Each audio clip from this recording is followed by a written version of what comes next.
Je me présente Dominique Sibi, entrepreneur africain et créateur de la marque de luxe Velio Sibi. Et nous allons parler un peu de mon parcours, mais nous allons nous concentrer sur ce qui est santé et bien-être. Afrique aujourd'hui. Merci.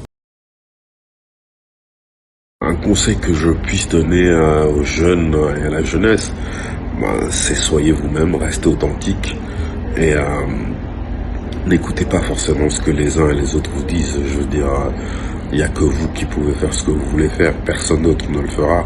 Votre pire ennemi, c'est vous, c'est pas les autres. N'écoutez pas ce qu'on vous raconte. On vous dira, vous pouvez pas faire ça, vous pouvez pas arriver. Non, vous pouvez le faire. Vous avez l'avenir, vous avez la vie devant vous.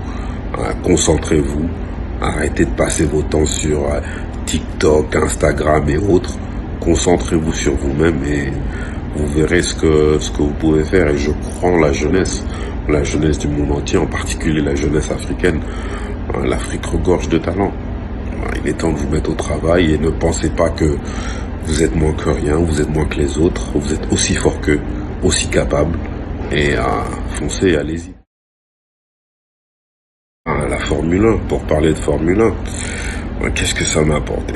Ça m'a apporté beaucoup de choses. Je veux dire, ça a fait connaître mon nom dans certains milieux, ça a fait que je connais des gens aujourd'hui au Mexique, ça m'a fait rencontrer les hommes les plus riches du monde, notamment j'ai eu la chance de rencontrer la famille Slim et Carlos Slim au Mexique.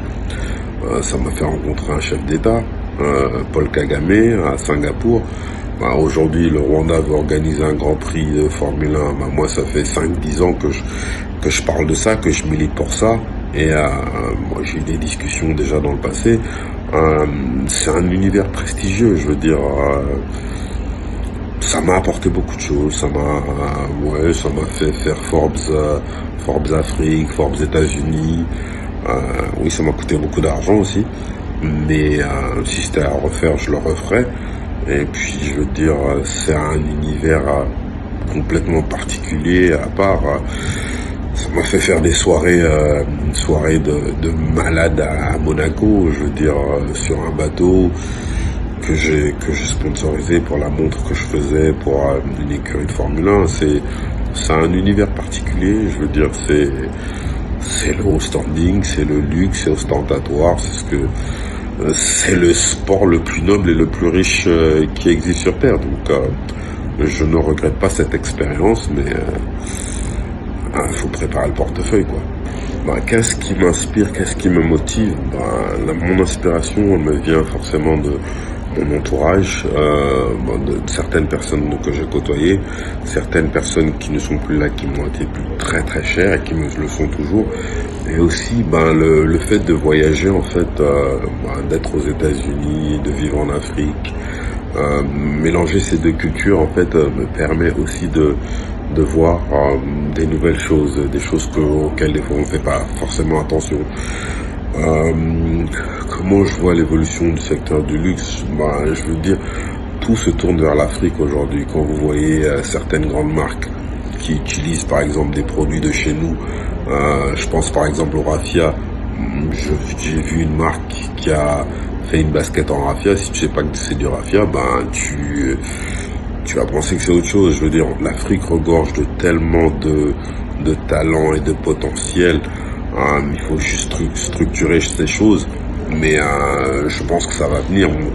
Mon rêve le plus fou, ce serait de voir dans les 5-10 prochaines années plusieurs marques africaines structurées et rejouer un rôle majeur à l'international.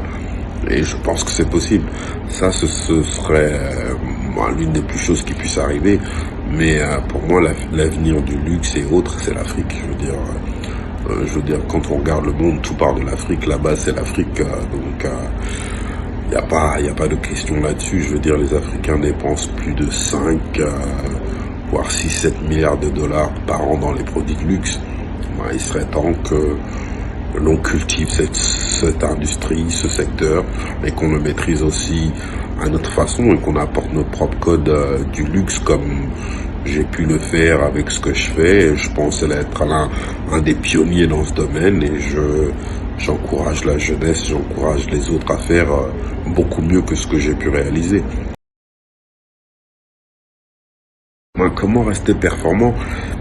Déjà, faut avoir l'environnement qui soit propice à ce que vous puissiez vous épanouir déjà en tant que personne, et en tant qu'entrepreneur ou en tant que salarié ou ce que vous voulez. Mais le plus important, c'est comment dire ça, pour pouvoir s'épanouir, il faut déjà aimer ce qu'on fait.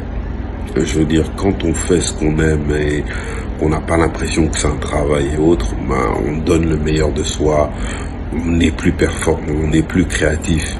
Mais quand vous faites quelque chose à contre-cœur, ben là, ça va être compliqué. Donc, si vous n'aimez pas ce que vous faites, déjà, tous les matins, vous vous réveillez, bon, je dois encore aller au travail, oh là là. Donc, il y a déjà ça, et ce sera jamais la même chose que quand vous faites quelque chose que vous aimez. Et pour les gens qui travaillent avec vous, ben c'est, je veux dire, aux États-Unis, on vous responsabilise. Le laisser faire, je veux dire, donner des tâches précises, faites grandir les gens en tant qu'employés, je veux dire, donnez-leur des responsabilités. Bon, en Afrique, c'est compliqué parce que quand tu vas donner des responsabilités, tu vas leur laisser faire ce qu'ils veulent. Après, personne veut travailler et on se dit, ouais, voilà, tout le monde pense qu'il est chef. C'est pas forcément ça, mais savoir gérer l'humain et aller dans une même direction commune, ça facilite beaucoup les choses. Je veux dire, si quelqu'un travaille pour vous et que ça ne va pas dans la direction que vous voulez, changez, trouvez quelqu'un d'autre, ne perdez pas votre temps et ne perdez pas votre argent. Je n'ai jamais